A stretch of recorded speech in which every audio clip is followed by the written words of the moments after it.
Welcome to the Filmlings Podcast, a weekly podcast where we analyze all that goes into effective filmmaking. I'm Jonathan. And I'm Alex. And this is week 39, Kinaesthetic Kubrick. Yes, it is, and I can't even spell that word, so what does it mean, Jonathan? Kinesthesis is basically just the idea of being, mentally aware of, mostly it's used in terms of, being aware of your own body parts and how you're moving and stuff like that. But this week we're using it in terms of Kubrick's ability to finely and meticulously manipulate his camera as basically an extension of his body, an extension of his art.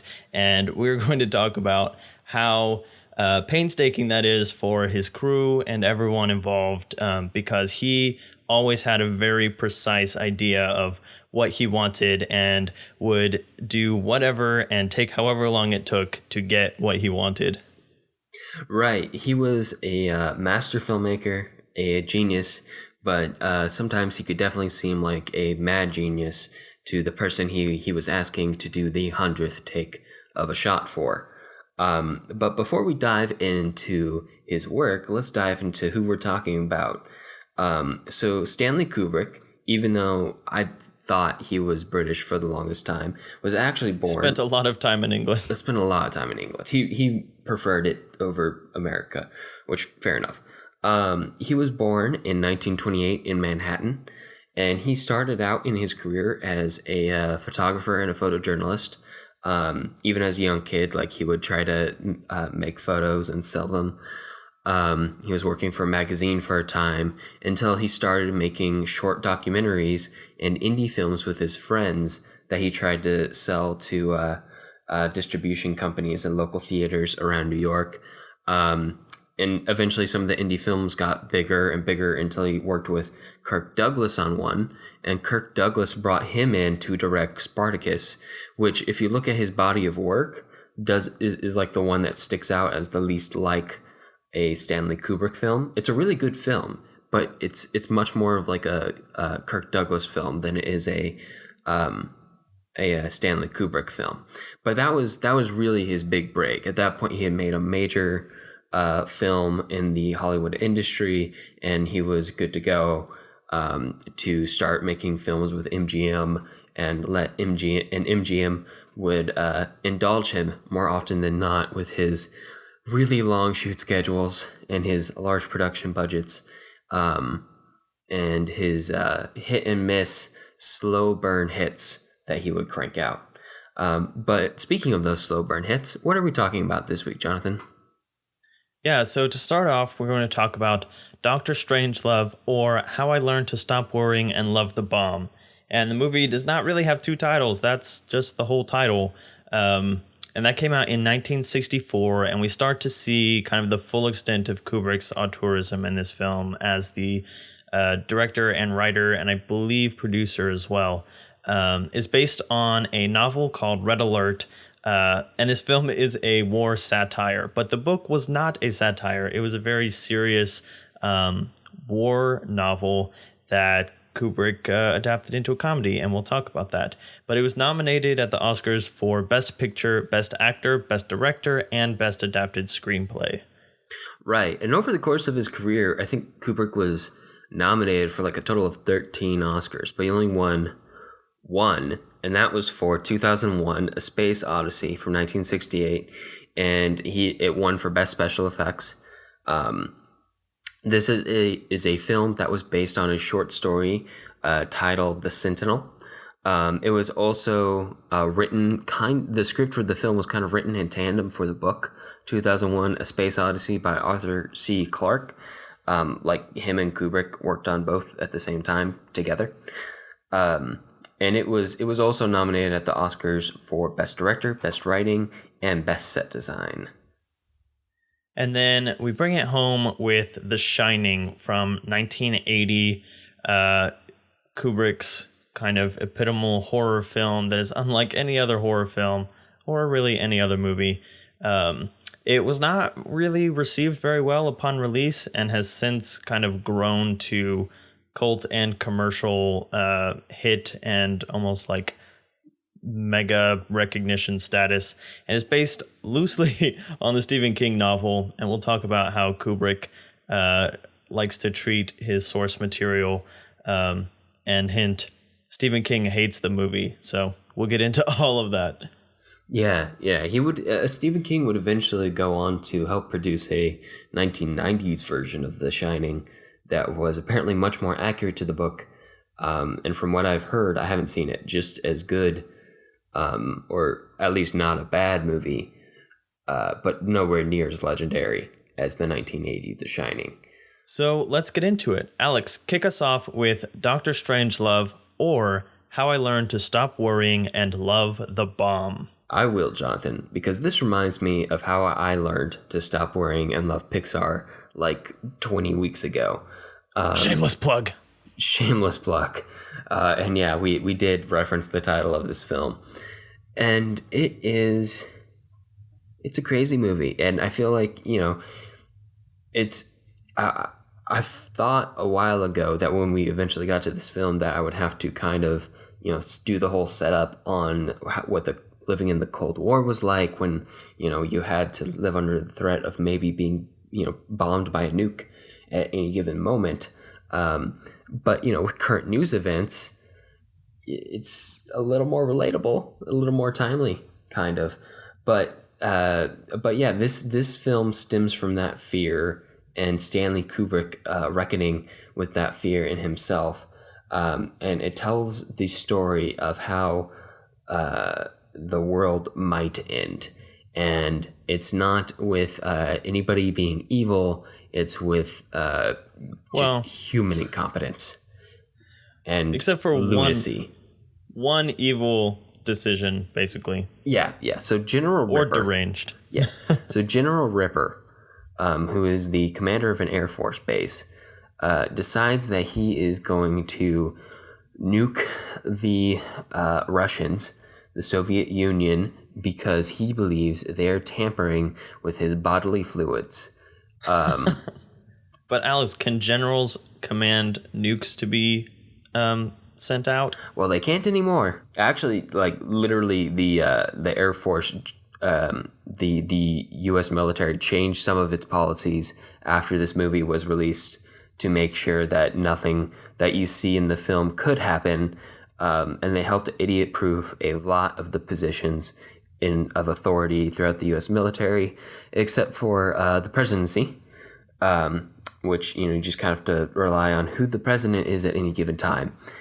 But anyway, General Ripper sends this, commands a wing of his squadron, or however it's broken down, I don't know, to go out and bomb the Russians. So a bunch of planes are heading towards the Soviet Union carrying nuclear payloads, and they're planning on dropping them on the Soviet Union. And the plan they receive, like the code command they receive, tells them that Washington has been bombed already, even though it hasn't in reality. But the code they receive tells them that Washington has been bombed and go bomb the USSR right now. So they're going off to do that. At the same time, so Peter Sellers is basically the lead of this film because he plays like 3 different roles. Yeah, 3, right? 3 roles. He plays 3 roles. It was originally going to be 4, but he ends up in 3 in the movie. Yeah, I'm kind of happy about that because Slim Pickens does a really good job as Commander or Major King Kong, who is the pilot of the plane whose story we follow in the film. But Peter Sellers, one of the characters he plays, is a British major on the officer exchange program who's on the base with General Ripper, and he is trying to be the sane one and calm the situation down and get General Ripper to give him the recall code. At the same time, all this is happening. People are meeting in the war room in Washington, D.C. with all of the top brass, the president, the Secretary of War. Actually, no, not the Secretary of War. He's like in Mexico or something. They addressed that right at the start. But Peter Sellers also plays the president. who is trying to be sane and rational, but all his top Granted, general. he is the most sane of all the characters. Yeah.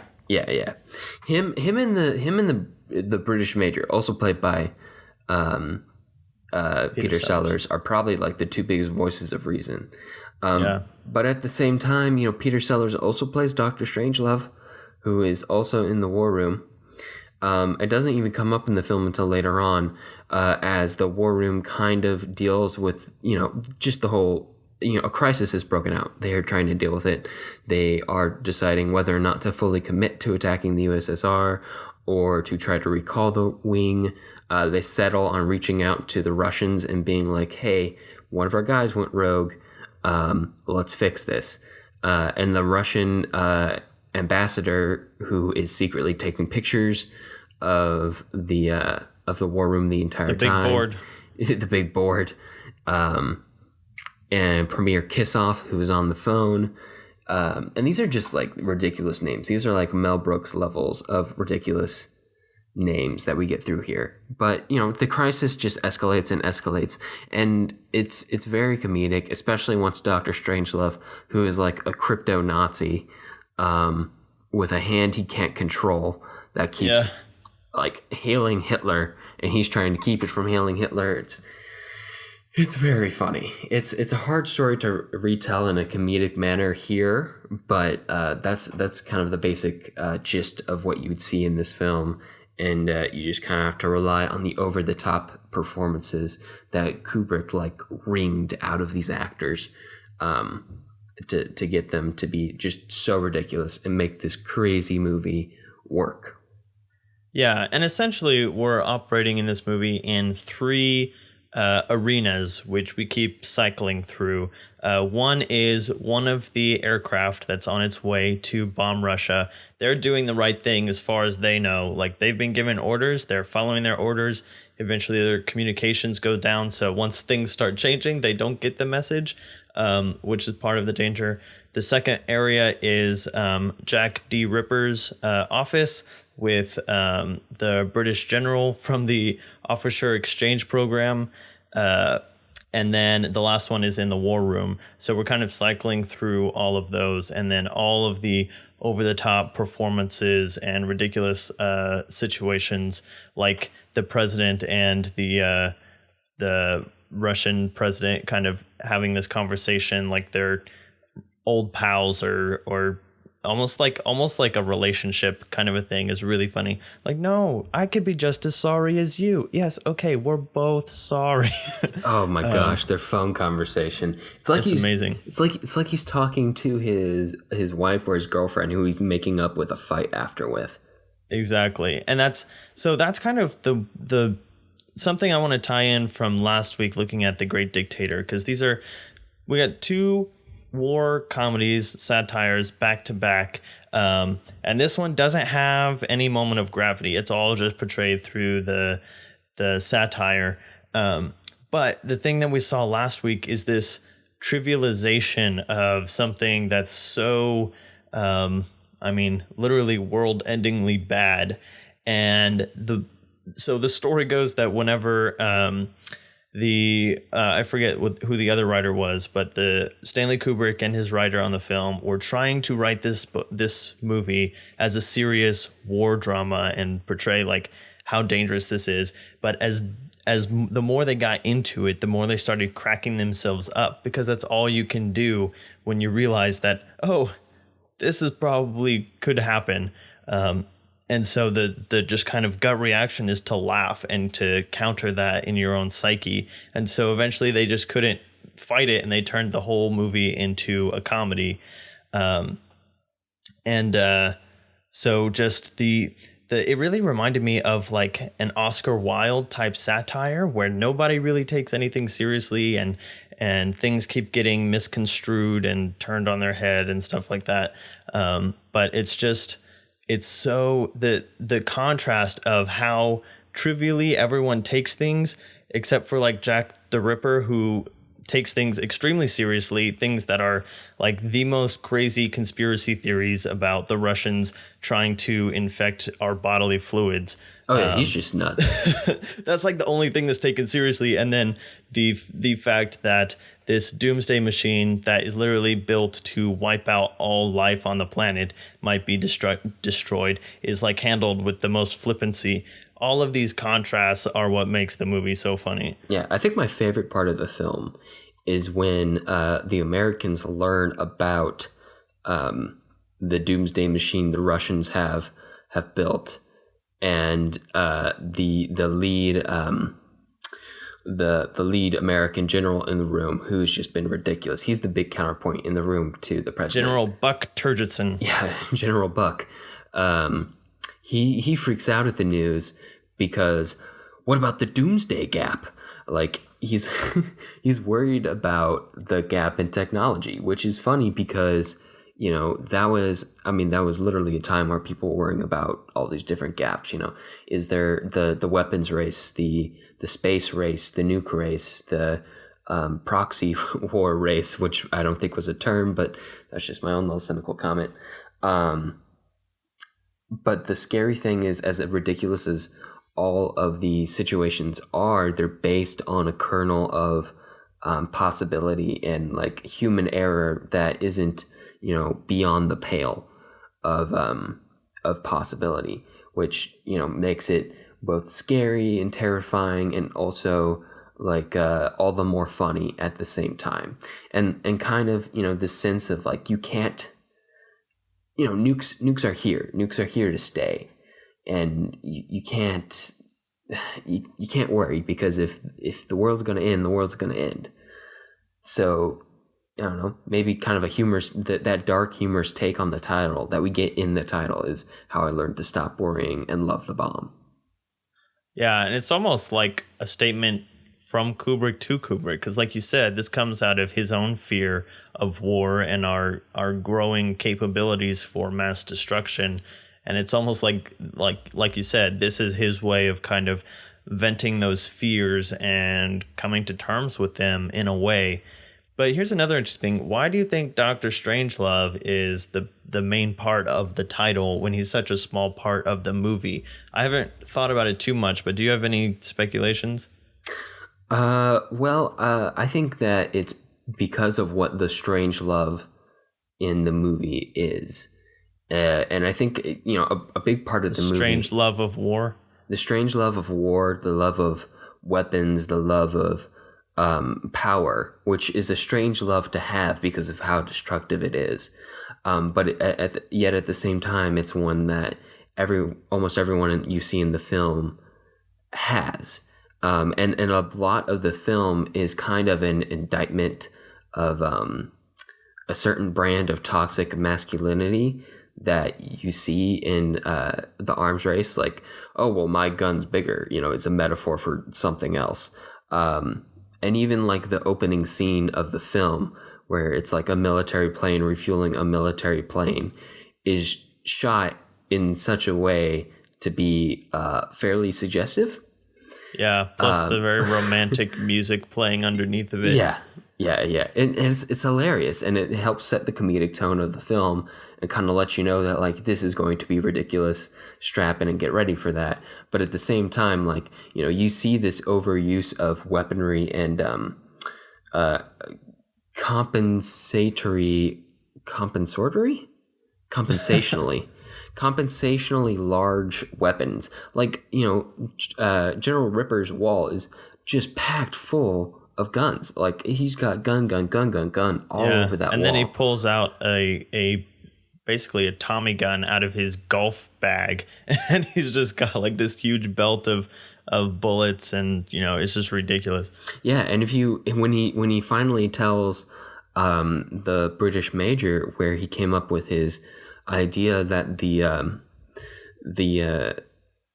Russians were messing with his bodily fluids, he tells him that it was in the act of making love or something. You know what I mean. I might be paraphrasing, but you get the drift. And essentially, like his fear of the Russians is stemming from his own male impotence. And So he's literally compensating. He's not even like Yeah, it's very very it's very straightforward. straightforward. Yeah. And going back to the whole gap thing, like, that's a whole big measurement contest that's going on. Yeah, sure, there's, geopolitical ramifications wrapped up in it, but it's also like there's this strange love of wanting to be the bigger man, the bigger country, the one with the bigger bomb, the one with the better doomsday weapon.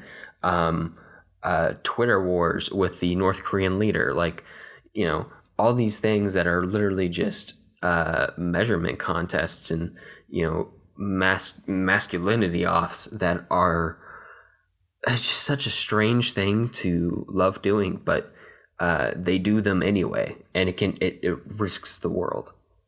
And then all kind of culminating with Major King Kong straddling the nuke as it's dropped out of the airplane and falling, riding it like a bull in a rodeo. And it just kind of like ties everything together. But it also transitions us into the thing that we'll be talking about a lot today, which is Kubrick's auteurism and how demanding he was of getting exactly the vision that he wanted on film and into the movie. Right. And his technique, essentially, when it came to this film, was to push the actors to the point where they would just they were tired, they were fatigued, they were broken down, and they would do ridiculous things on camera, partly out of, I think, partial insanity, like temporary insanity, maybe clinically, but also like out of attempt. Think The Gladiator. Are you not entertained? Like, are you not satisfied with my performance by now, Kubrick? Let me go home. And this so good Mein Führer. Oh my gosh. That's just a brilliant performance. I don't even know if they did a lot of takes for Peter Sellers, because Peter Sellers is just brilliant. Also, fun fact, the black glove he wears is actually the glove that Stanley Kubrick would use on set to adjust lights, because he was so fastidious, producer, writer, director, still adjusts some lights himself. Be exactly the way he wants it. And that's one of the things we see from his history as a photojournalist, is that, like we talked about a little bit with Kenneth Branagh. Branagh comes from the acting side, but Kubrick is a highly, highly technical director, like the definition of a technical director. He knows everything about how the camera works, what lenses to use, what certain lens at a certain setting is what the effect will be. And so he does push his actors very hard, but he is always pushing his crew to get everything exactly right, because he has in his mind exactly what the camera should be set to, where it should be moving, how it should be stopping, how it should be framing, and the lights and everything. So that's another thing that we're going to see going forward into the next two movies specifically. Yeah, and even George C. Scott, who plays General Buck Turgidson, he complained a lot during the making of the movie and right after the movie about how awful it was to work with, or how hard it was to work with Kubrick. And another situation where there would be 100 takes for a shot is there's this situation where General Buck Turgidson is screaming about something or another. I can't even remember. I think it was the Doomsday Gap.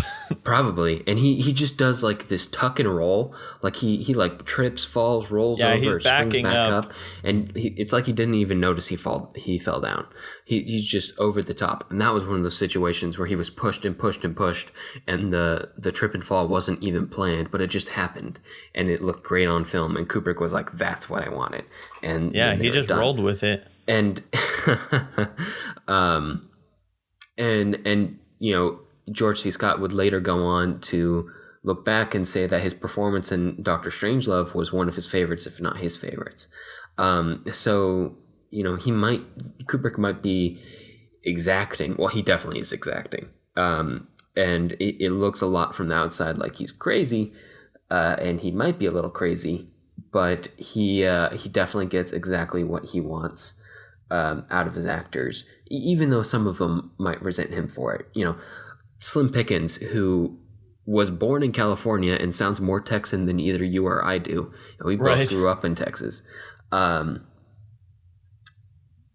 He was originally asked to play the Scatman Carruthers role in The Shining, Caloran, but he said that he would only do it on the condition that Kubrick wouldn't ask him to do over 100 takes. And so Kubrick was like, I'm going to find somebody else. But even then, like, Slim Pickens' performance here is amazing. And the bomb dropping shot is brilliant. I feel like that's kind of what brings the whole movie together. That's kind of the plot climax right there. Yeah, and one of the funny things about Slim Pickens' character as the Texan pilot of the plane that we follow as it goes to drop off its bomb load is that is the role, one of the other roles that Peter Sellers was supposed to play. And I heard one story that when filming the first thing they were going to film, I guess, was the dropping the bomb. And during one of the many takes, or right before the take, Peter Sellers fell off and hurt his ankle. And so he wasn't able to finish off that shoot. And then I also saw something, I'll see if I can dig it up and put it in the blog post, is that Peter Sellers basically said, I can't get this accent down. I can't do the Texan accent. He does the normal American presidential accent really well. And of course, his British accent for the British general is great. But apparently he couldn't nail that Texas Southern twang.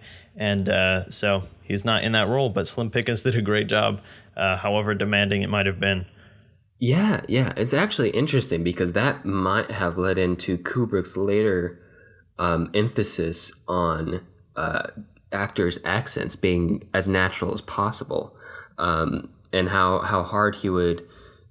He put a lot of effort into his casting process, but he really cared about the accents because he wants, so many times he wants to break down the actors, so he wants the natural accent to be appropriate. If just zooming forward really fast because this is a little tidbit, but the casting for The Shining, when they were looking for the kid for Danny, they narrowed down the search area for the child by looking in, I want to say it's Colorado, because it was the midpoint between where Shelley Duvall grew up and where Jack Nicholson grew up.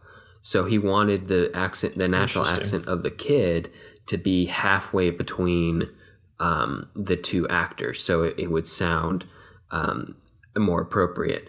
And that's where the movie takes place, in Colorado. Also, that's where the movie takes place. And the kid, is just a brilliant casting choice. And we'll talk a little bit more about his performance and the things that he just straight up invented that made it into the film once we get to that section.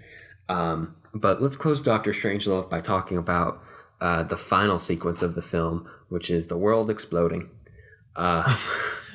Just sequence and I don't even know if the bombs at the end are diegetic bombs or if they're like bombs that are actually within the story, because only one bomb was dropped, and that one bomb is supposed to be enough to set off the doomsday machine, which is like enough to essentially radiate the world. That's how the doomsday machine works. It doesn't blow up the world, it radiates the world to death.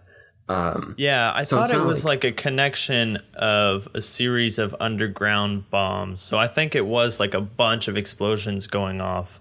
Oh, okay. All around. It was like a center point that had basically, I guess, tripwires to a bunch of centers of bombs that were enough to radiate the entire world. Okay, I gotcha.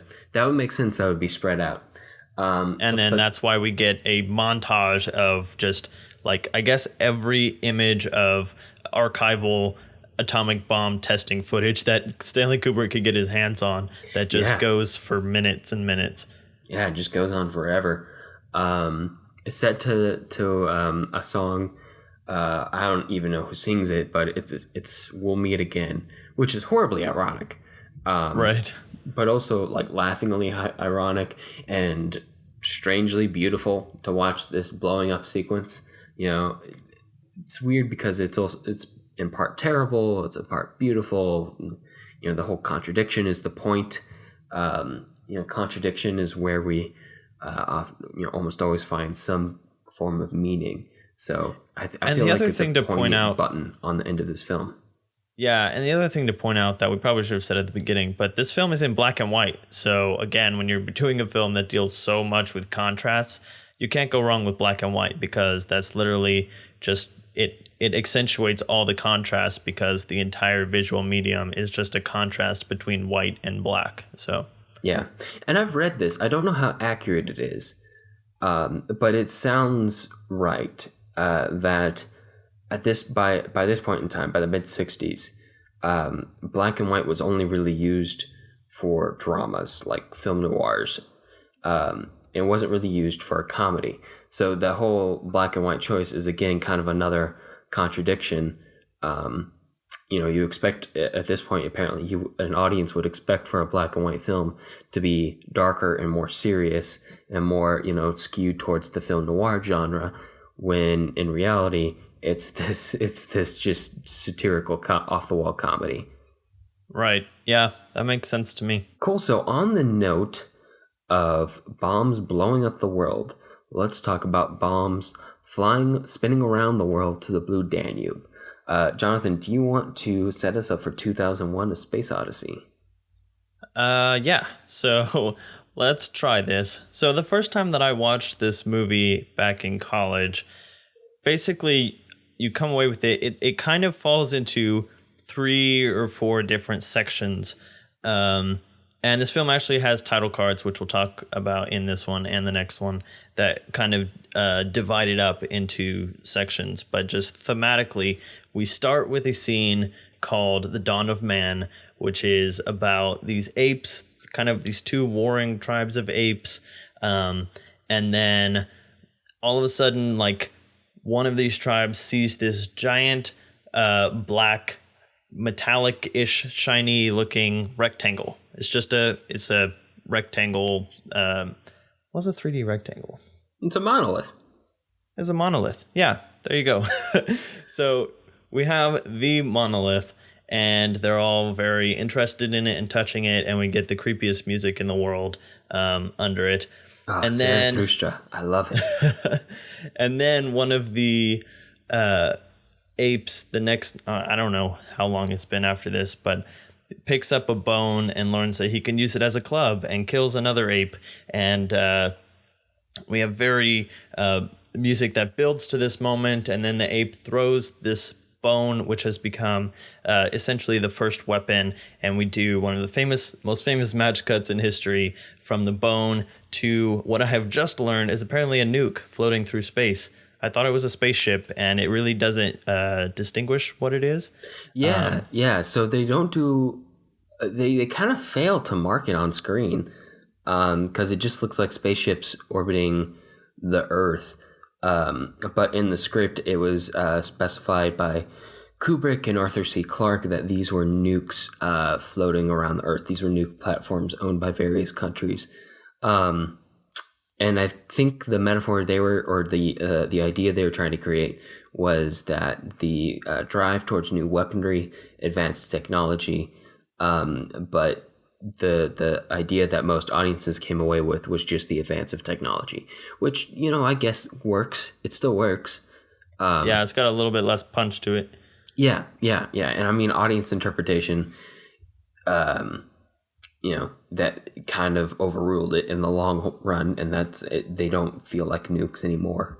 But that was the original intention, for whatever that's worth. So that brings us into the second part of the film, which starts with this spaceship docking into a big space station to lots of very beautiful classical music, Blue Danube. And so basically this team of astronauts is briefed that there is a new discovery found on the moon, and this team goes and finds it, and it is the monolith again.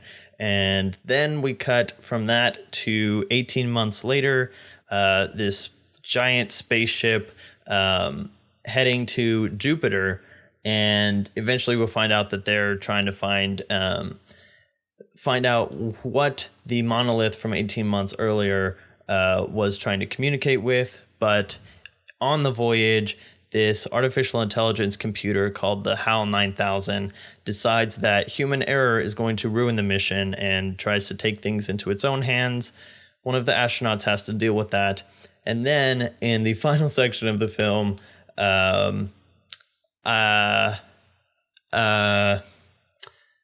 Dave, the astronaut, he I prefer to think of it as a cosmic zoo.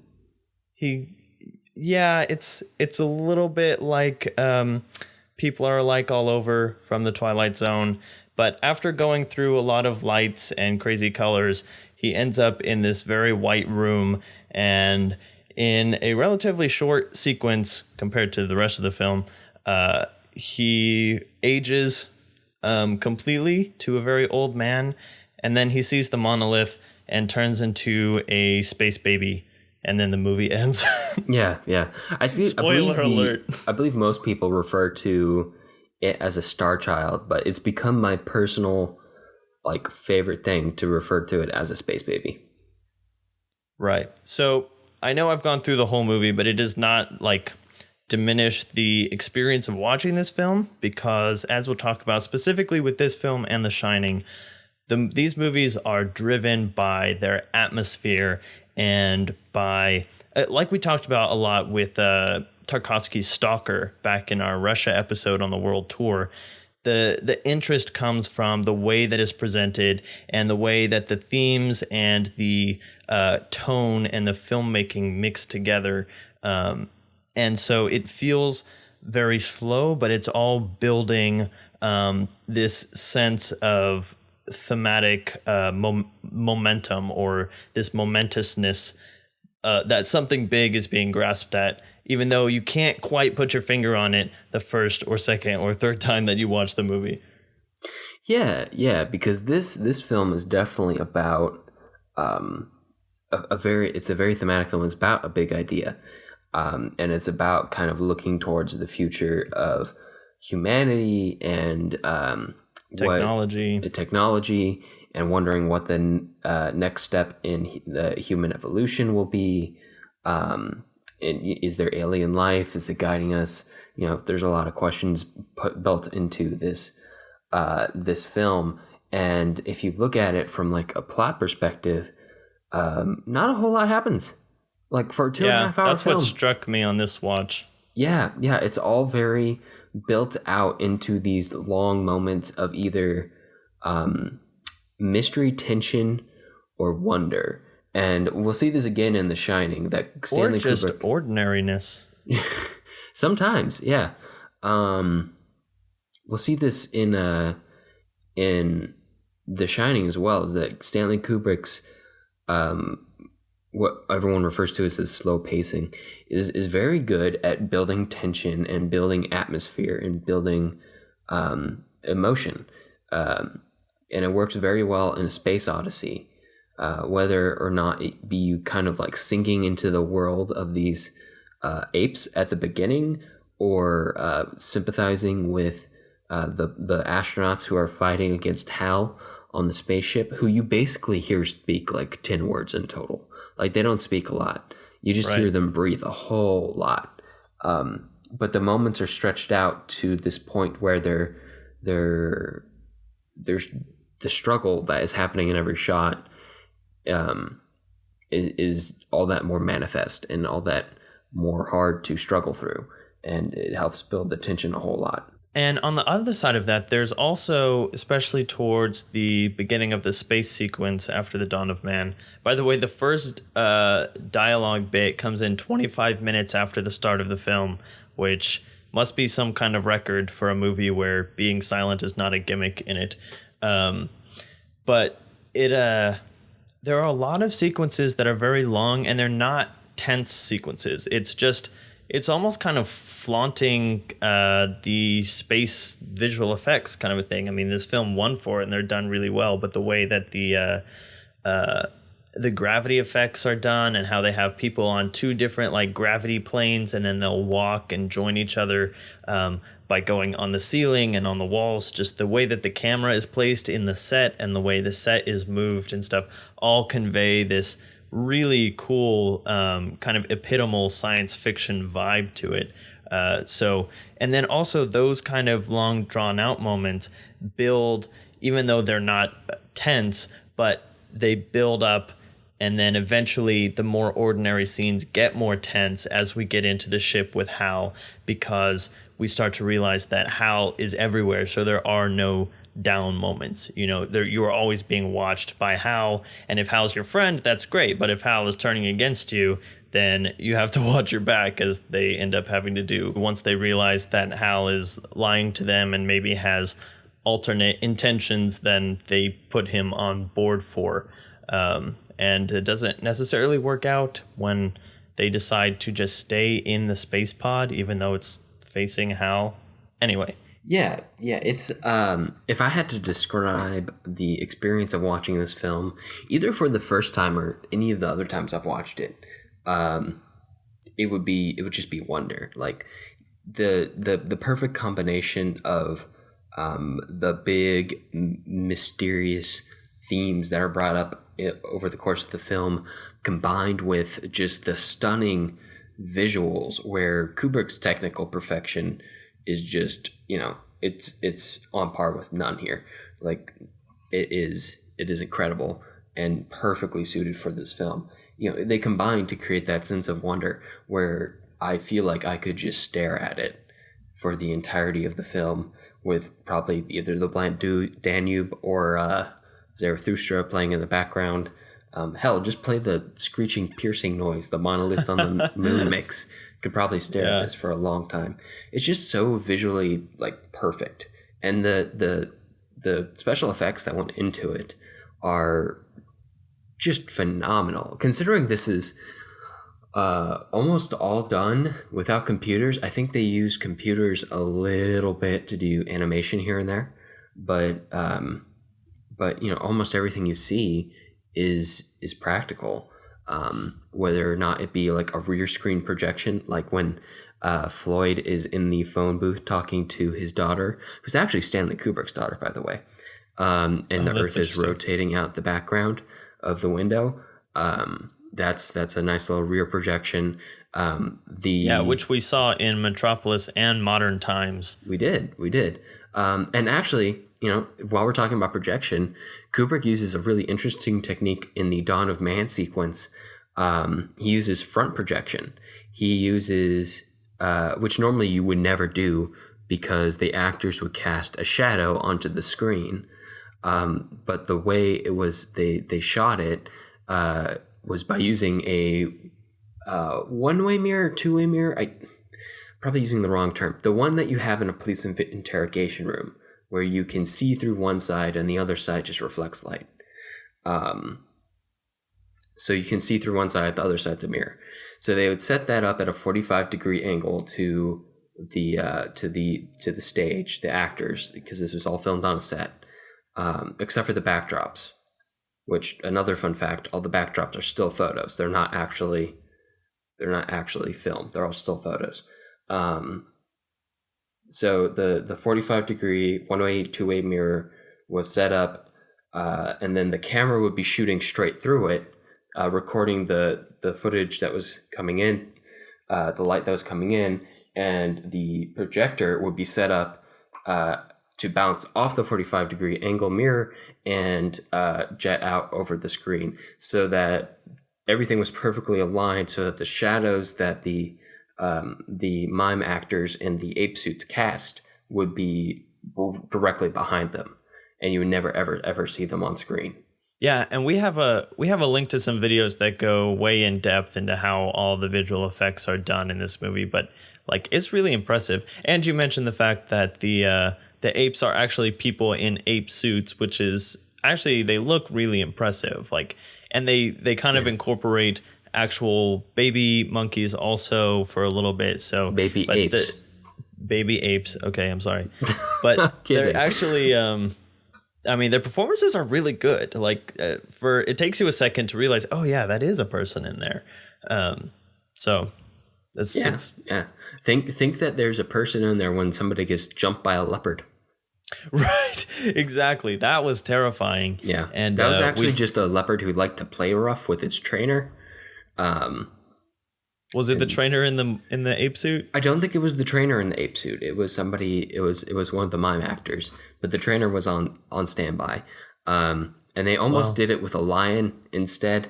I'm sure the actor was slightly relieved, only so slightly, that they went with the leopard instead.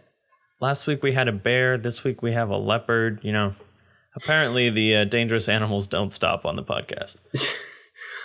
Check off our lions, tigers, and bears. We have a tiger. Okay, so we have a tiger in the life of Pi. That's true. We have a bear in the Gold Rush. Do we have a lion anywhere? We'll have to think about that. If you have recommendations, tweet us. All of this makes for a stunning film, but it also makes for a stunning legacy. And this is maybe one of the most referenced films ever. Yeah. You see this all over the place. You see this on The Simpsons, and actually a lot of animated shows like to do that. I just had that thought, but a lot of animated shows like to reference 2001: A Space Odyssey. But even like Community is referenced 2001: A Space Odyssey. It's all over the place, and it's kind of sunk its way into our collective imagination in the pop culture as kind of like the definitive sci-fi movie to set up the next the next set of sci-fi space movies, including stuff like Star Wars and Star Trek, all the way up to Interstellar from a couple years ago. Yeah, which is maybe one of the closest one-to-ones that you can think of in terms of visuals and scope and big crazy ideas, and even literally just aliens influencing us across dimensions, which I have a theory that at the end, the astronaut at the end, whose name escapes me at the moment, is Dave.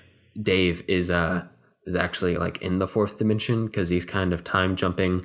That might just be a cutting technique. I'm not sure. I don't have. It just gets really weird. Yeah.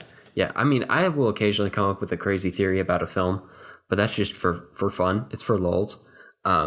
We'll talk about with The Shining, some people who will come up with some crazy theories for films that they just die hard believe. But with 2001, like, it's meant to be open-ended. It's meant to make you question and make you think. And it definitely succeeded at that. But, Kubrick, when he was working on making this film in pre-production, one of the phrases that got tossed around a lot was the proverbial good sci-fi film. And there might be an exception to this, but I think, running up to this, and then films of the next couple decades, like Alien and Star Wars and the Star Trek movies and Blade Runner, a lot of sci-fi films were cheesy and campy. Like, if you think about a 40s or 50s sci-fi film, you're probably thinking about a black and white giant praying mantis, like, something like that. And a lot of those are good movies, but they are ridiculous movies.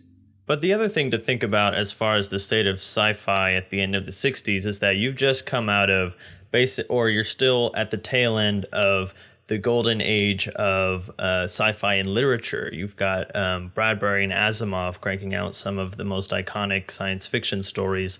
And even The Twilight Zone has just ended recently, which is kind of the epitomal science fiction television series. So you have all of that to build on. And so you can see why so much of the great sci-fi films are coming out in the next couple of years after 2001. 2001 kind of kicks it off, but it definitely has already had the foundation set in literature and television and stuff like that to set up movies to be just kind of knock it out of the park for the next couple years. Yeah. And this is also a year before the moon landing. This is 1968. In 1969. Right. So the whole world is thinking about space at this point. Yeah. It's all just space on the mind. And some people think Kubrick faked the moon landing, but we'll get into that in The Shining. I don't think that, but some people think that. Anyway, But it does have a wide-reaching effect, and you gotta love those movies that just stick in our collective imaginations like that. I mean, heck, this was even referenced in Toy Story. It's all Yeah. over the place. And I think we might have mentioned that in our Toy Story episode, but we'll talk about it even more with The Shining because Lee Unkrich from Pixar is maybe the biggest, most high profile, and hopefully sanest Stanley Kubrick fan. And so he just puts references all throughout Toy Story and some of the other Pixar movies that he's worked on. Yeah. And a lot of The Shining references. Yeah, we're really tying into that Toy Story episode this week. Hint, hint. That's You should true. go watch it. It's a good one. That was an emotional week for me. You should go check it out. It's a good Alex arc. grew a lot. Yeah, it's not called Toy Story or How Alex Learned to Stop Worrying and Love Pixar for No Reason. It's called that for a reason. So yeah, go enjoy it. Enjoy the film. enjoy the podcast. All right, so let's travel through a tunnel of lights into a strange dimension where weird things that may or may not be there are influencing our everyday life and talk about The Shining from 1980. Alex, tell us what the heck is going on in this movie. Right. So again, kind of like 2001, not a lot of plot points to hit. But A little bit more cohesive. yeah, a little bit more, but not totally out there. We're not jumping millions of years at least. So our story centers around a family. Jack Nicholson is the dad, Shelley Duvall is the mother, and they have a child named Danny, who has a imaginary friend who talks through his finger and lives in his mouth, named Tony. And they are hired to stay at the Overlook Hotel for the winter when the hotel closes down. It was built too early to really be planned well. Something about the 1920s. There's a reason why it has to close down in the winter instead of being accessible. And most of it has to do with the roads being closed by too much snow, and it was too expensive to keep the roads open. So they're isolated in this hotel for the winter when it's not open, but somebody has to stay there and make sure it doesn't fall apart, make sure it is in good maintenance and ready to go for the spring season. So they agreed to do it. Jack is a retired high school or school teacher from Colorado, and you get the sense that he was fired and he didn't quit. But it's possible. He doesn't seem like a very stable person from the get-go of the story. And there was an incident in which he was drunk and managed to dislocate his son's shoulder or break his arm, one of the two. But anyway, it's a pseudo, basically abusive, at least emotionally abusive situation that they're in. So there's already a lot of conflict within the family. Going up to the hotel, but they don't acknowledge it as such. They think that they're all fine. Oh yeah, they totally do. They're totally all in denial about it. But there's also something funny with the hotel. The hotel is the site of a terrible killing years ago, in which the former caretaker axe murdered his twin daughters and his wife. And went crazy and then killed himself. So a horrible murder. And in the interview at the opening of the film, Jack is told about this and he's like, yeah, that's cool. He specifically says, you don't have to worry about that with me. Right? Which is horribly ironic and wonderful. And he's got like that Jack Nicholson smirk on too. So creepy. Yeah. There's a reason he played the Joker in a movie we already talked about. Yeah, right? Jack Nicholson is getting some more mentions in our canon. Still can't give Michael Keaton a run for his money. But anyway, once they're at the hotel, Danny, while they're being shown around the hotel, they're getting settled in. The old staff is leaving. They're moving in. Danny is introduced to the cook at the hotel, Dan Halloran, who shines as well as Danny does.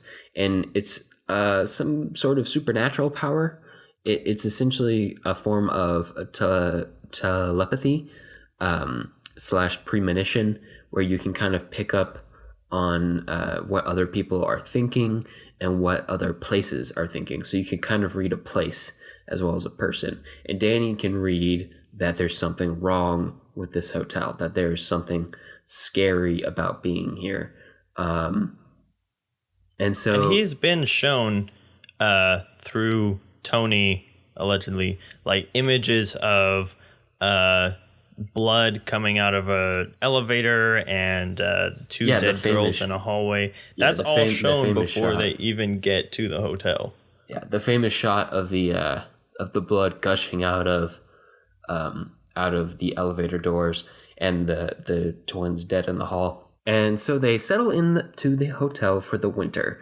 And Shelley Duvall's character is basically doing all the work taking care of the hotel, and Jack's character is trying to write and kind of just being an ass to his family, and Danny is exploring the hotel and trying not to be creeped out by it. He's doing that thing where he's riding around on his tricycle, which is just brilliant. Yeah. And eventually Jack starts to kind of just descend, give in to the madness of I think partially being isolated, partially being haunted, partially already being kind of a psychopath. And kind of a medium, I guess. Because I'm pretty sure that Jack shines in this movie too, and he just doesn't know it. Yeah, that's my theory. And I'll talk about that in just a second. But eventually Jack tries to kill his family, and horror ensues. But it takes a while to get there. Like, there's a slow build, and there's that long tension build that I mentioned before in 2001. But yeah, that is my theory, is that yes, this hotel is haunted. Yes, something bad happened here. And Danny picks up on it, but I also think that Jack can pick up on it as well. But like Dan Halloran said when he was telling Danny about the power, the shining power, is that some people know they can do it and some people can't. So right. while Danny can come in contact with these, I guess, ghost spirits in the hotel itself through shining and is scared of it, Jack doesn't know to be scared of it because he doesn't know what's going on. He doesn't know he's shining. So I think he's being able to interact with these spirits this way, and is therefore he's susceptible to it. He's already kind of crazy. Like, he's already a crazy dude. Like, Jack Nicholson, it's hard for him to not look like a serial killer. He has such an angular face. It's so interesting. Yeah. It's like it's set up to be intimidating. So I think that is kind of what pushes him over that final edge to just being like, you know what, I'm gonna kill him. Just gonna kill him. Gonna kill him. But none of that also explains why Shelley Duvall's character, Wendy, finally remembered her name. Why Wendy sees apparitions herself when she's running around. Although at that point, all hell has kind of broken loose in the hotel. So who knows? And we'll get to that, but basically the reason that we're all saying, like, I think whatever is because it's so vague. The whole movie is so vague. At the very beginning, we get a little bit of Scatman Crothers' character explaining shining, kind of. He basically says some people can shine, they can see things that happened in the past or things that happen in the future, and some people don't, and some places shine and some don't. Some show things that have happened, and not a lot. There's a lot of things that have happened here, and they're not all good. But that's really the only explanation we get. And then all these weird things start happening, and we try to fit it into what he said, and the weird things that Tony has said. But it's so vague and unexplained. And I think that it's a little bit more explained in the book, but we'll get to Stanley Kubrick's appreciation for his source material in a second. But it's so vague in the movie that it builds that dread that you don't know what's going on, and you get a sense that there's kind of rules, but you don't know what they are, and so you're kind of it makes the plot and the mechanisms and motivations of the characters as much of a maze as is thematically evident through the literal maze on the grounds and also the maze of this hotel in general. And it's just really hard to weed through and is what makes it such fertile ground for so many conspiracy theories. Right. And there's that famous documentary, Room 237, in which people go in depth into these conspiracy theories that they just believe wholeheartedly are true, and they are all over the place. They're like, Stanley Kubrick is admitting that he faked the moon landing, or Stanley Kubrick is apologizing to the Native Americans. Right, because the hotel is built on a Native American burial ground, right, which is just thrown in there at the beginning. Right, and there's a few others. They're just bonkers. Yeah, someone takes the film and projects it playing forwards and backwards at the same time, overlapping each other, and literally frame by frame analyzes where the pieces match up. I mean, people go freaking nuts on this movie. Yeah. And they're all kind of out there, and if you find conspiracy theories interesting, you'll find the documentary interesting. So if you think the Russians are messing with our bodily fluids, you might like that documentary. You definitely like that documentary. I find that very funny that there's a conspiracy theorist in one of Stanley Kubrick's most famous films, and there's so many conspiracy theorists about Stanley Kubrick's films in general. And right. I don't know why The Shining in specific takes on so many. Maybe because it's one of the more ambiguous ones.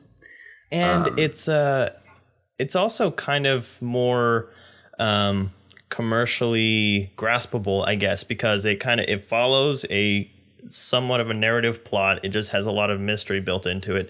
So people who might not be interested in the slow pacing of 2001 or the political commentary of Doctor Strangelove probably can get into The Shining, because if you like horror films, you're going to get some of it, even though it does. If all you're looking for is the exciting like action bits, you're going to be really disappointed for the first half or 3/4 of this movie. Yeah, and that's one of the reasons why Stanley Kubrick did this film.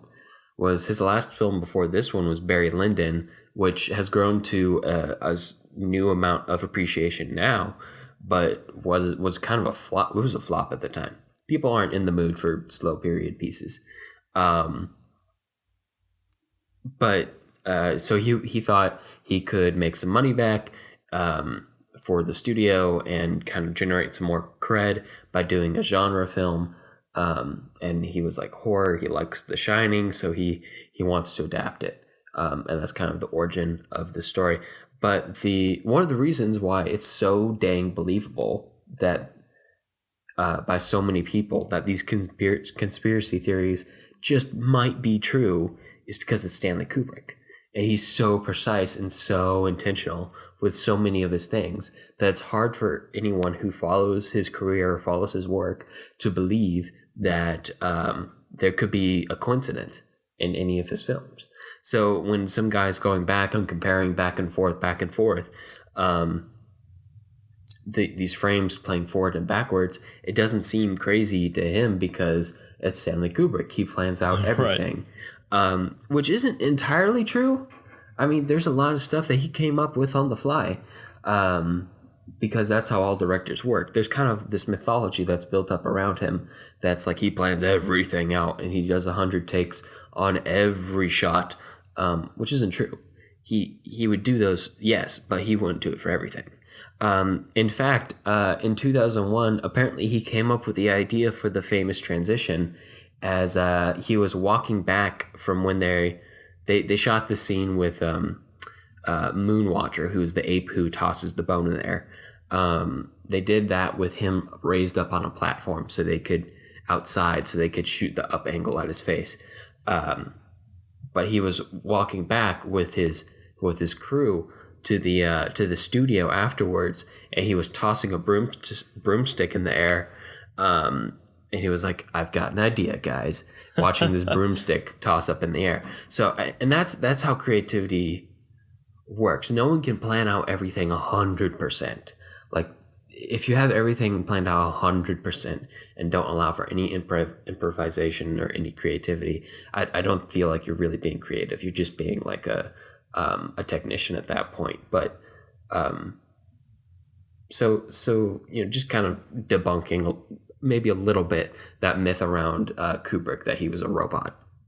Yeah, and one of the famous instances of improvisation in The Shining is the child who plays Danny's invention of the finger for Tony, which is a huge part in the movie. Every time Tony, this basically you get the sense of this spirit that possesses Danny at certain points. But whenever he's talking, Danny holds up his finger and kind of, I don't know, wags it or whatever as the voice. But that was totally made up. That's not in the book or anything. And that's why the actor was cast as Danny. And so, again, directing is it's a balance of having a plan and incorporating new elements, like even up to the moment of rolling the camera into the film, like we saw with Buck Turgeson's tuck and roll in the middle of his speech that he just went with and kept talking.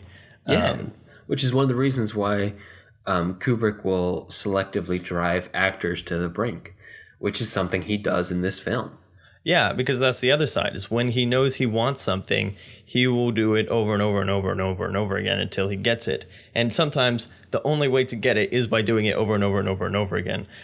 So, for example, as Jack Nicholson's character is getting more and more neurotic and insane, basically Kubrick would, regardless of how the performance was in the first several takes, he would take it over and over and over again, up to over 100 times, to the point where Jack Nicholson would just get so frustrated and so mad that, like you were saying before, he would just start doing crazy things and literally just freak out on camera just to see what Stanley Kubrick was wanting, because he was so worn down. That's how he improvised "Here's Johnny." That was not in the script. He came up with that. Now it's one of the most famous lines.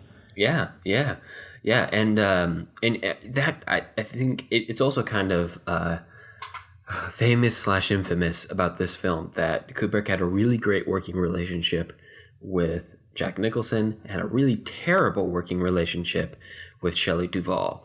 And part of that comes from just like the different way that different actors work, and as a director, you have to kind of learn to adjust to different actors, so you're giving them what they need so they can give you what you need.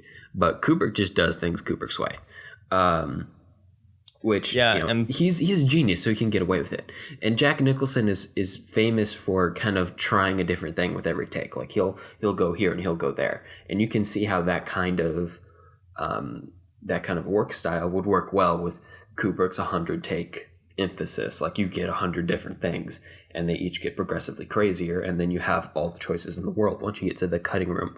But with Shelley Duvall, Shelley Duvall did not enjoy this, and she's gone on record many times about how hard it was to work on this film, partially because it was long every day, like there were just excessive takes every day, and partially because it went on forever. It's like over a 200-day shoot. And they shot it, thankfully, in sequence. And if you look closely, you can notice like Danny grows over the course of the film. He's bigger at the end than he was at the beginning. Yeah, that's unusual to shoot a film in the order that the film is played back at. You usually kind of jump around to make the logistics work. Yeah. And all of that is to say, all these extreme kind of techniques that Kubrick employs, shooting a film in order, which is expensive, driving actors to the brink, which is mean, borderline abusive, bit crazy, and not guaranteed to work, but he makes it work.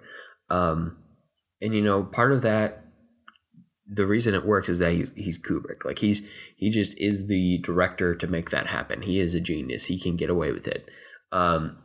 So if you're like us and studying these filmmakers to eventually apply their techniques to your own work, the thing I would not take from Kubrick would be driving your actors to the brink.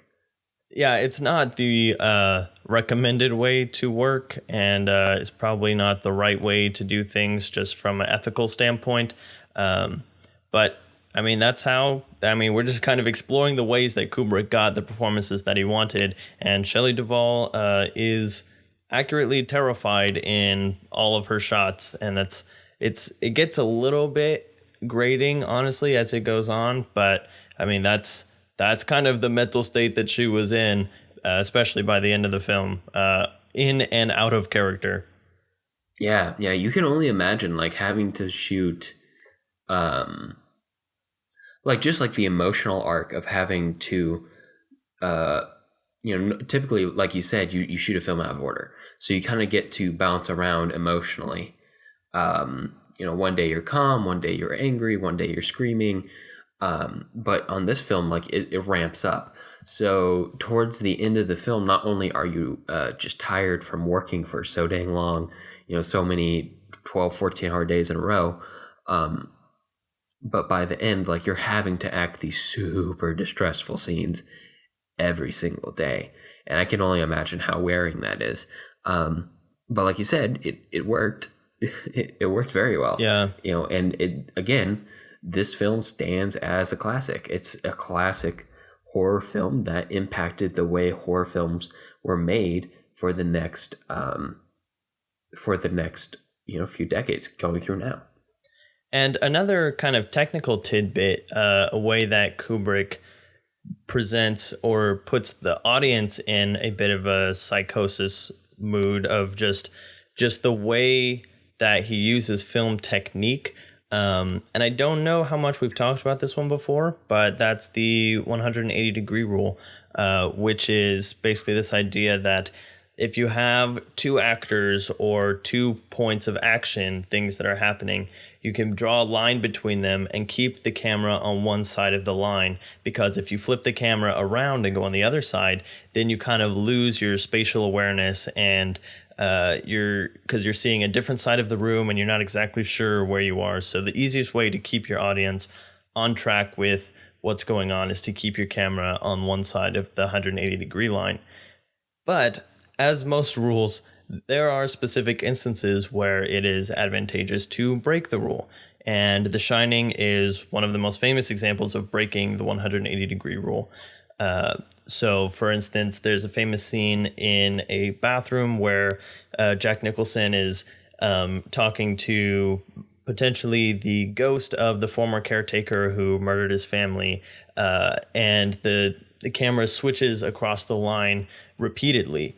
And even at the part where Jack is breaking down the door to get at his wife with an axe, it cuts almost the instant that the axe hits the door or the swing is at its apex. It cuts from one side of Jack to the other side. And it's just all these things that just kind of almost subconsciously like throw your brain off. You can still tell what's going on, but it just feels a little off. And so this is the classic example of learn the rules so you can break the rules. And this is where Kubrick, who again is one of the most technically proficient directors out there, knows what the rules are and exactly how and when to break them for the effect that he's going for. Right. And another kind of technical thing, actually an innovation that was used on this film. In 1980, the Steadicam was almost brand new. It was fairly new. And if you don't know what a Steadicam is, it is a camera that is not locked down. It is on a kind of gimbal arm of sorts that is then attached to a vest that a camera operator will use.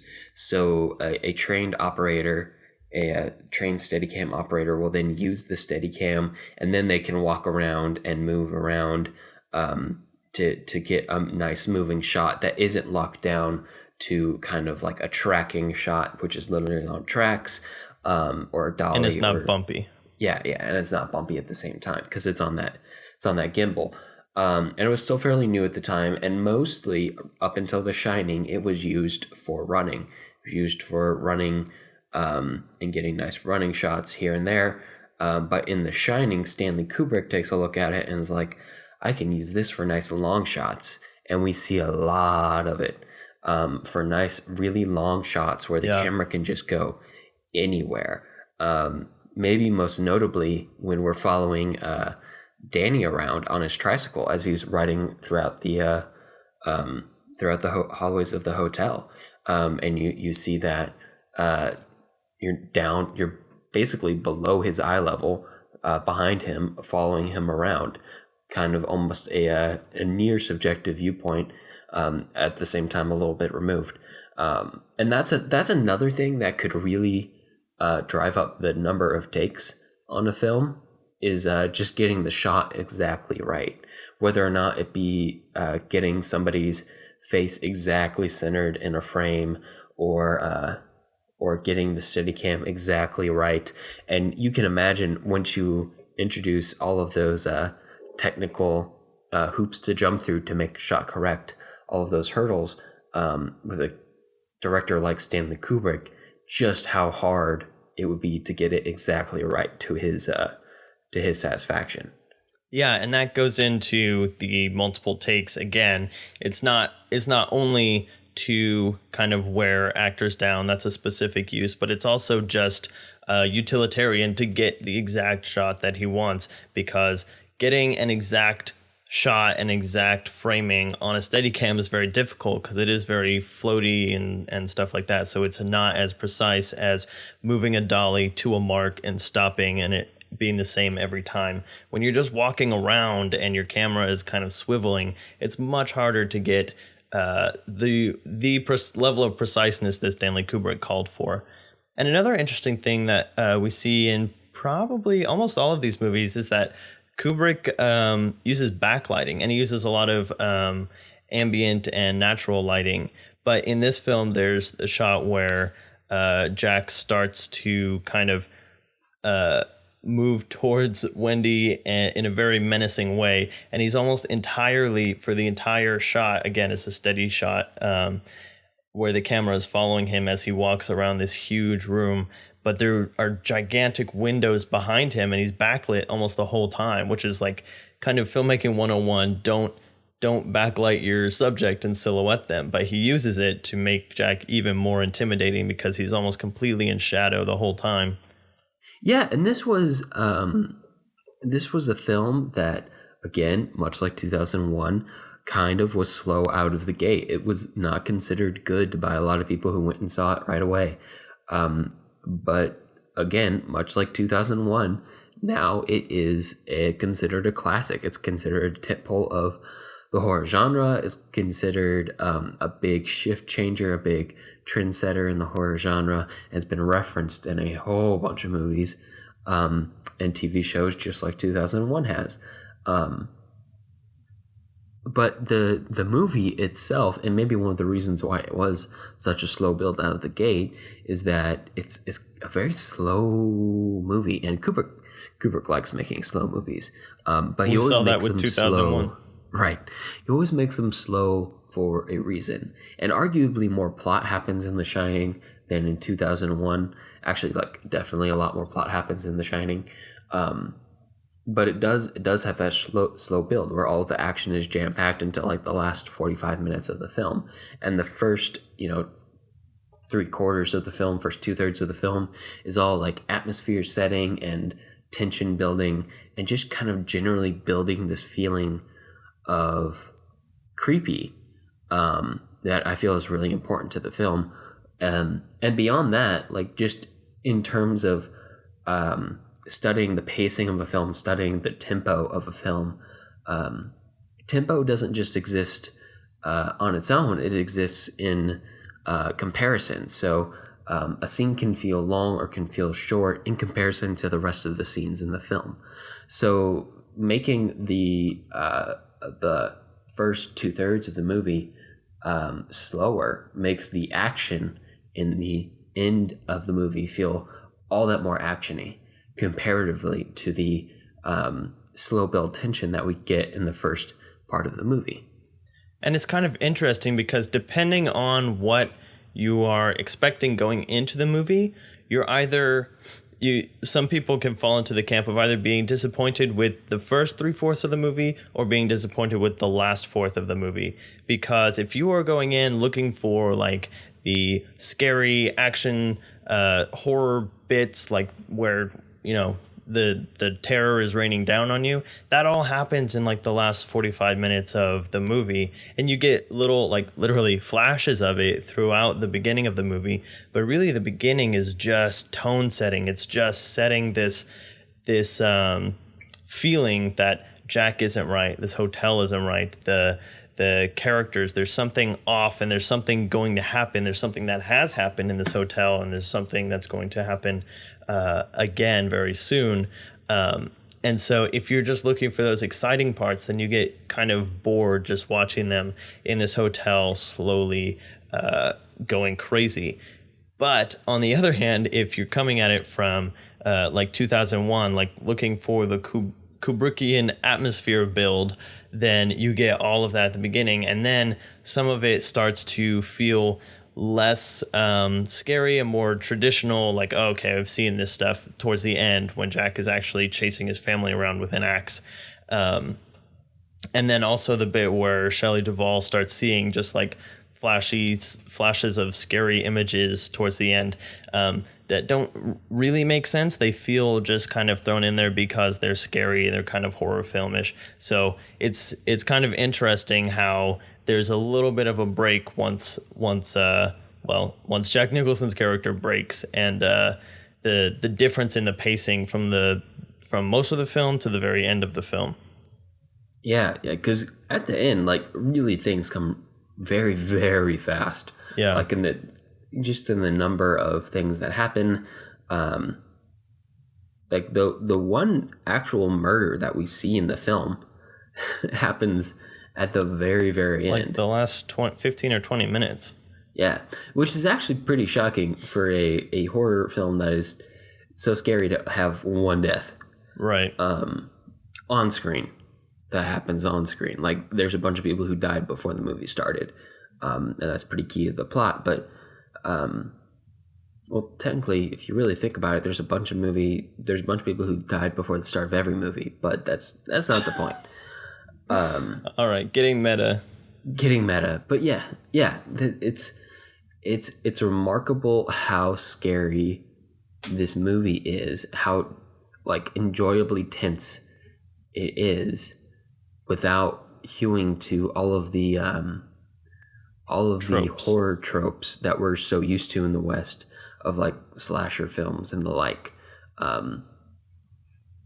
Especially a movie that's set up as like from in the first 5 minutes, we get this idea that a caretaker went crazy and tried to murder his family. So we know that that's coming, which is like the most basic slasher film plot. But it doesn't fall into those slasher film tropes until maybe the end again. So I feel like we should talk about the adaptation that this movie is. And actually all of our films today are adaptations. A lot of the things Kubrick did were adaptations. So let's make this overall notes now. We've already spoiled all these movies, but we did. Now we're going to just kind of talk recklessly spoiled them. But I feel like that doesn't ruin the experience of watching these movies specifically, because there's things that you have to see, especially 2001, to enjoy the ridiculousness of Dr. Strangelove. Like, you got to see that. And The Shining, it's hard to describe. Something isn't as scary when you describe it rather than when you experience it.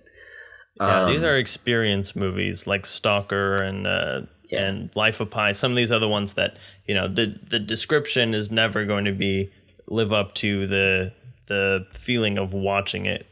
Yeah, just to apologize for shameless spoiling earlier, which we didn't forewarn about. No. We'll I don't know. We'll tag it or something. Who knows? Anyway. So this The Shining is based off of the Stephen King novel of the same name, but a lot of it was changed for the movie. Kubrick changed it a whole bunch to do what he wanted it to do in the film, what he thought would work and tell the story that he wanted to tell. He liked the premise of the story, but he changed a lot of it. And Stephen King Did not like that. He hates the movie. He's very open about it. He hates this movie. And like I mentioned earlier, he went on to produce or sponsor or whatever a 1990s version of The Shining that he was much closer to the original story of the book. And I think maybe one of the reasons that it's such a personal thing for Stephen King is that The Shining was something he wrote to deal with his own issues at the time, including alcoholism. So it was a deeply personal book. And to have some of the key points changed really upset him. I think especially the fact that Jack became like just this crazy dude from the get-go who's just waiting to break he's never sympathetic or relatable like at all. Not at all. Rather than like the kind of everyman he is in the book, who is tormented and haunted by the paranormal stuff going on in the hotel, to the point where he finally snaps and goes crazy. But he's really driven to it. Like, he's not a bad guy. He's just tortured by these demons. A metaphor for alcoholism.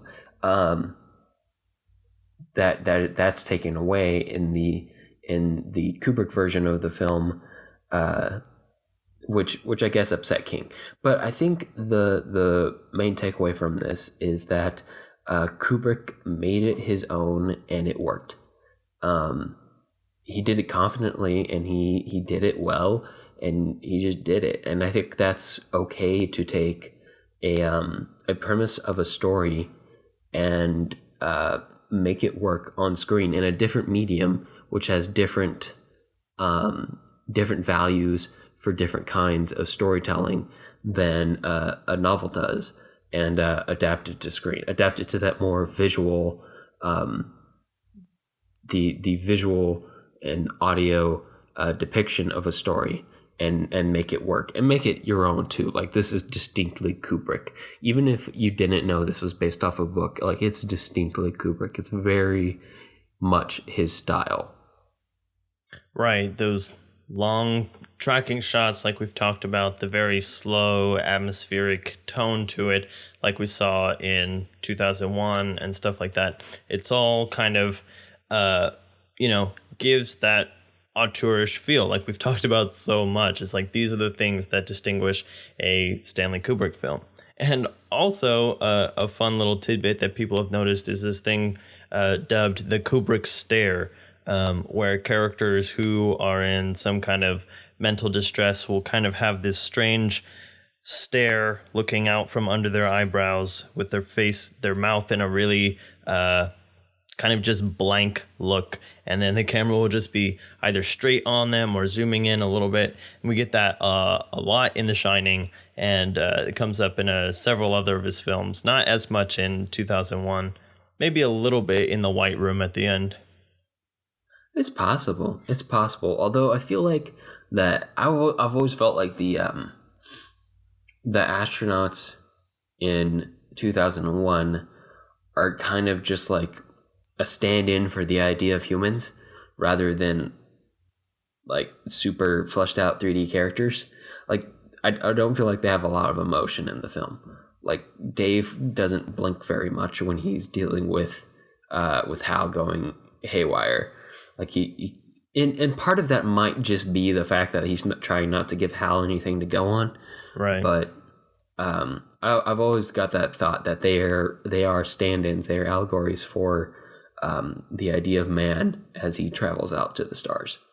Yeah, they're pretty blank slates, and then it's interesting to compare that with and then comparing that with Hal, who is literally an emotionless robot, and they make that a point to say in the movie that he puts on the artifice of emotion, but it's all just programmed. But going back to this idea of adaptations, like you were talking about, where we can see that Kubrick definitely takes the source material and kind of will just do whatever it takes to make it his own. And each one of these films kind of shows that in a different way. So we talked about how The Shining, he definitely took it and warped it in a way that Stephen King, the original author, was not pleased with.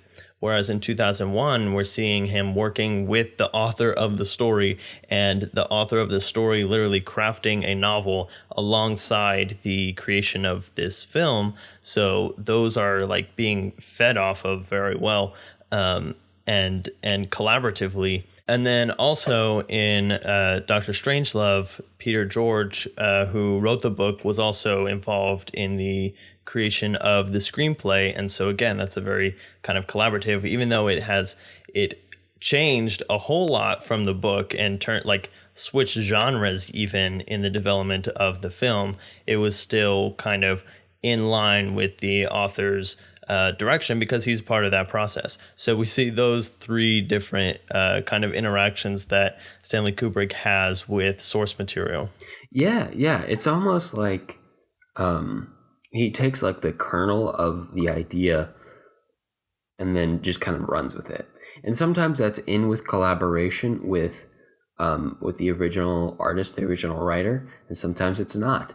And I kind of like that he respected the writers on 2001 and Doctor Strangelove enough to and valued their creative input enough to bring them in and have them help shape the plot. And I don't know or shape the story, and I don't know what the deal was with The Shining, that didn't happen on The Shining. But I don't know. Who knows? That's a good question. Maybe Kubrick and King just didn't like each other from the get-go, and then that kind of all started from there. They didn't work together on the script. Yeah. They had a bigger beef between the two of them. But it's an interesting contrast. It's an interesting contrast between the two. And it's also interesting to see how a technical perfectionist and somebody who aches over all of the aspects of making a film goes about finding the story for a film itself, like goes about finding those kernels of an idea from which he can make something that's brilliant. And that's really interesting to me, especially that he didn't like just pull them from thin air, which isn't really how creativity works, but it's how a lot of people think it works. Right. But they're not like that. He was very, I mean, he almost everything he did was an adaptation. I can't think of anything off the top of my head that wasn't an adaptation of some sort. But right. So that puts, I mean, he's different in the fact of, the Christopher Nolan's or Quentin Tarantino's, who will create their own unique material that they have written and then they direct, and so they definitely have their fingerprint on it from the very genesis of the project. So there is that. I guess it's an interesting point about Kubrick that we haven't delved into before, of Kubrick having material that is not his own and then changing it and still keeping that auteurism of having his own fingerprint on it. And we talked about that a little bit in a different way with Kenneth Branagh, who kept the source material and stayed faithful to it. I mean, you're working with Shakespeare, so you're keeping the words, you're keeping everything, and your auteurism has to come through in merely the performances and the camera direction, whereas here there is a level of malleability to the story and the material that is being worked on. Either it's being molded by the original creator or it's being molded independently, and the consequences of that. And there's probably a conversation to be had about, where the line is between respecting the author's original intent and how, especially for a living author like Stephen King, how much influence that should have on the final product. But it's probably a much larger conversation than we can fit today. Yeah, and it certainly is interesting to see that difference between taking a kernel and growing it into something new, and taking a work that you like and breathing new life into it as a visual audio representation. But you're right, that's not a discussion for today. And let's talk about the future. Specifically, what are we going to talk about next week, Jonathan?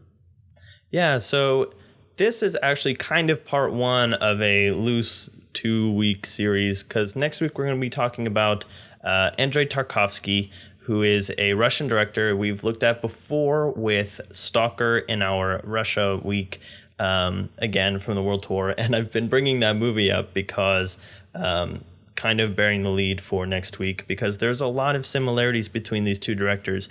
They both deal heavily in very atmospheric and implied thematic works. And so that's what we're going to be looking at next week with 3 films that more or less loosely mirror the ones that we looked at today. So what films are those, Alex? Well, first up, we have Ivan's Childhood from 1962. Then we have Solaris from 1972. And lastly, we have the semi-autobiographical The Mirror from 1975. Yeah, so it'll be very interesting. We have another black and white war film, another kind of cerebral and mystical space film, and then the kind of autobiographical. We'll see. I don't know too much about The Mirror, but I'm excited to watch it and talk about it. Yeah. How weird would Tarkovsky's The Shining have been? It would have been crazy. Yeah, and it would have been much more colorful, I think. Probably. We will also be posting a poll this week on the Twitter about our episode 2 weeks from now and what movies we will be covering on that episode. And it is our Banff week, and we are going to be talking about different movie Banffs. And it should be an interesting week. It should be a very fun week, very actiony, very gung-ho. Yeah, a break from all these cerebral, vague, ambiguous movies. Right. Just some good old shoot 'em ups, but well done shoot 'em ups with solid character arcs and interesting characters and great camera work. So we will see what you guys pick, and then we will tell you what we're going to talk about, which will be what you guys pick. Like, this isn't a false democracy. We're not going to pull fast one on you. Yeah, we're not switching the ballot box. But anyway, that's about all the time we have for this episode. If you have movie suggestions for us or just want to reach out, I can be found on Twitter at @JSSatchel. And I'm at Alex Geringer. And to find links to things that we talked about today, you can view them on the blog at thefilmlings.com. If you like the show, let us know. Leave us a review on iTunes so other people know what we're all about. We definitely appreciate it. Talk to you next week. All right, see ya.